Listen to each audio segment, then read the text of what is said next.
باللہ من الشیطان الرجیم بسم اللہ الرحمن الرحیم۔ آغاز عمل از نام خدا جو مہر ہما جو رحم ہما، سل اور مدح توصیف و ثنا زیبا ہے تجھے اے صلی علی۔ یاران خوش خیال و عزیزان محترم،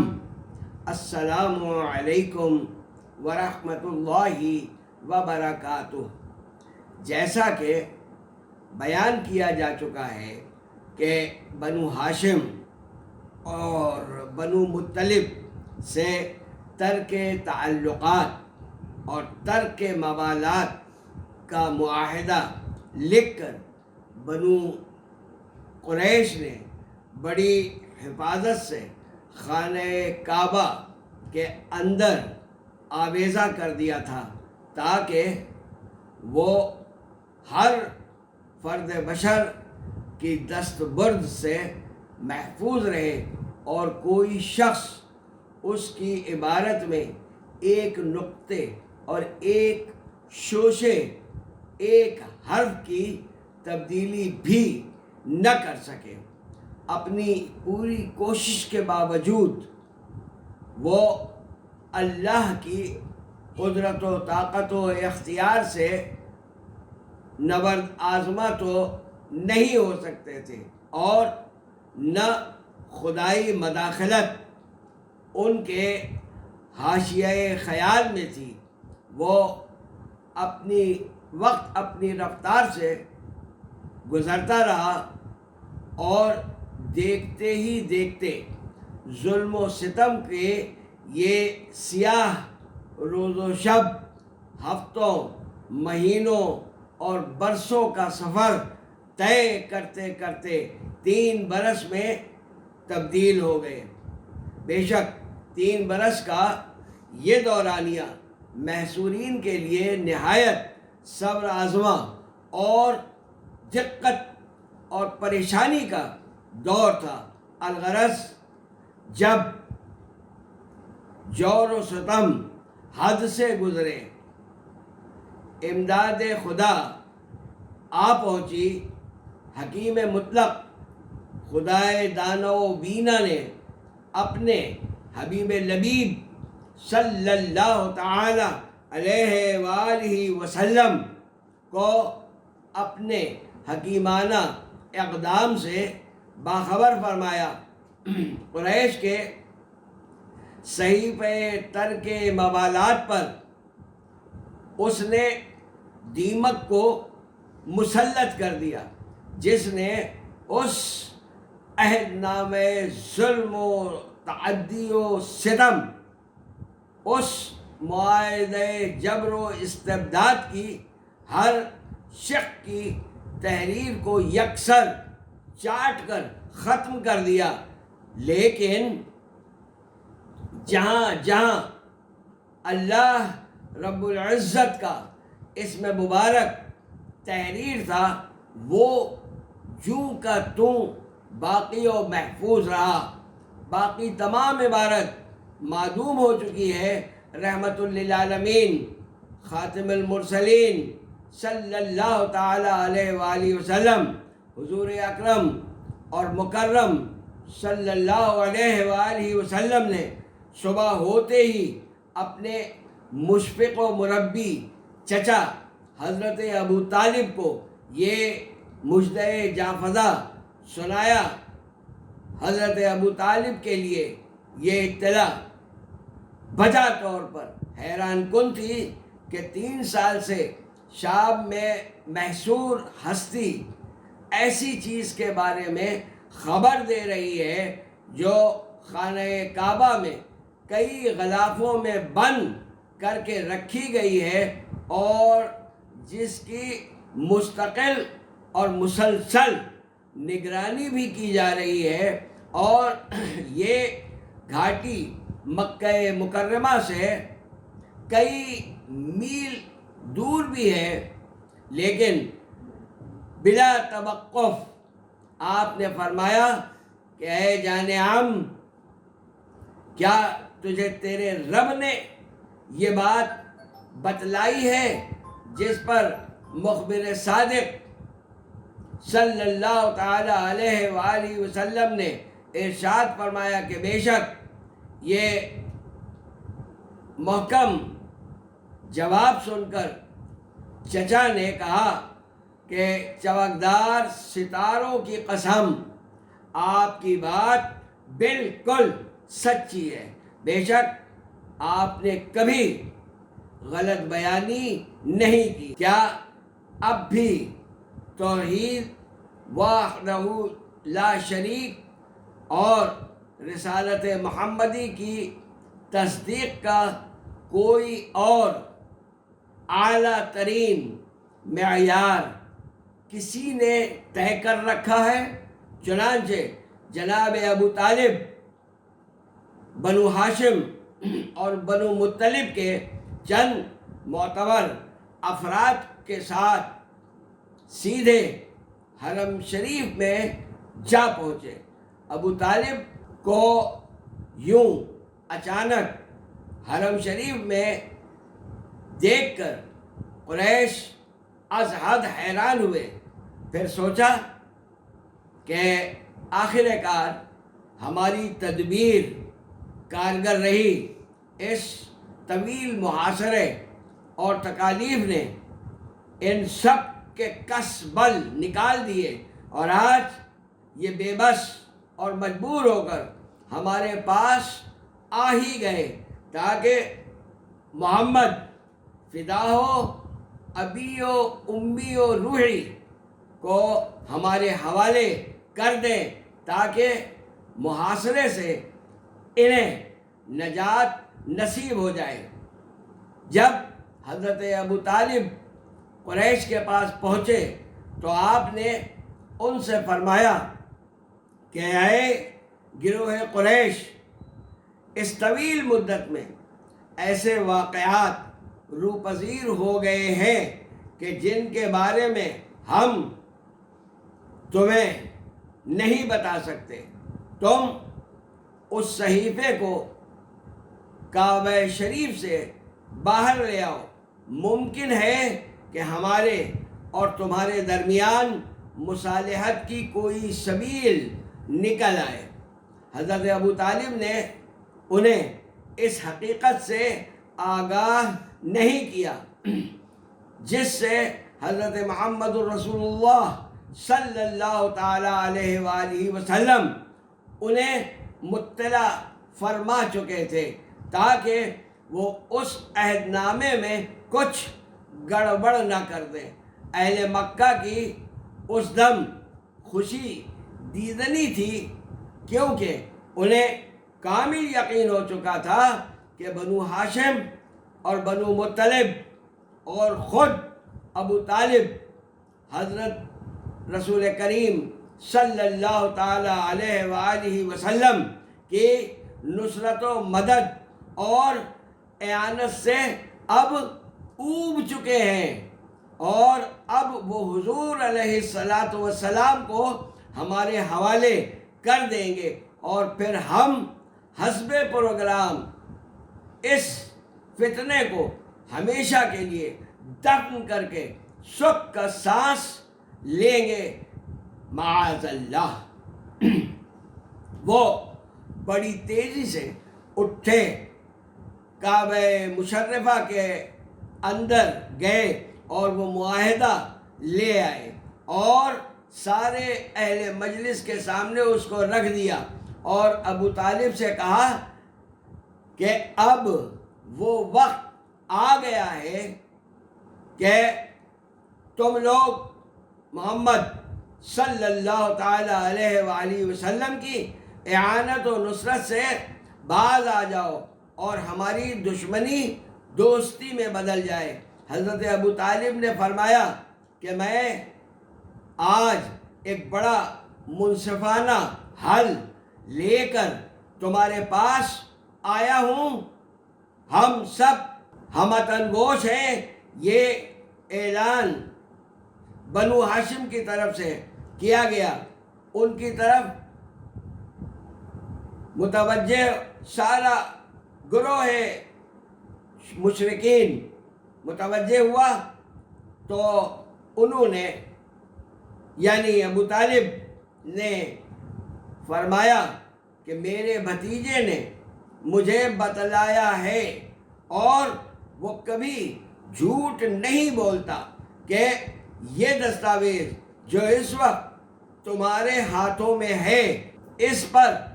اللہ نے دیمک کو مسلط فرما دیا ہے جس نے اس کی ساری عبارت کو چاٹ کر ختم کر دیا۔ صرف اللہ تعالیٰ کا اسم مبارک جہاں جہاں لکھا گیا ہے بس وہی صحیح و سالم باقی ہے۔ اب تم خود اس کو کھولو، اگر میرے بھتیجے کی بات سچ نکلی تو پھر ہم کسی قیمت اس کو تمہارے حوالے نہیں کریں گے، خواہ ہمیں اپنے خون کا آخری قطرہ تک بہا دینا پڑے، اور اگر خدا نخواستہ اس کی یہ بات غلط نکلی تو پھر ہم اس کو ابھی تمہارے حوالے کر دیں گے، پھر تم جو چاہو اس کے ساتھ کرنا، خواہ قتل کر دو یا زندہ رہنے دو۔ حضرت ابو طالب کی اس تجویز سے وہ لوگ مطمئن ہو گئے اور انہوں نے کہا کہ قد رضینا بالذی تقول، یعنی جو آپ نے کہا اس تجویز پر ہم راضی ہیں۔ یہ وہ موقع ہے جہاں غیب پر کامل ایمان اور مکمل عدم ایمان والے اللہ نے ایک ہی وقت میں ایک ہی مجلس میں جمع فرما دیے۔ ھدی للمتقین الذین یؤمنون بالغیب، ایک وہ متقین کا گروہ جو مخبر صادق صلی اللہ تعالی علیہ وآلہ وسلم کو غیب داں تسلیم کر رہا ہے کہ جو کچھ انہیں نہیں معلوم، جو انہوں نے اپنی آنکھوں سے نہیں دیکھا، اس غیب دان مخبر صادق صلی اللہ تعالی علیہ وآلہ وسلم کے قول پر ایمان کا کامل اور مکمل اعتبار، مستقل اور مستقبل کی انتہا اہم وعدہ، اور دوسری طرف اہل فکر کا وہ مجمع جو غیب کے سراسر منکر کے اس وعدے کے پردے میں اپنی فتح اور کامیابی دیکھ کر خوش ہو رہے تھے۔ بالآخر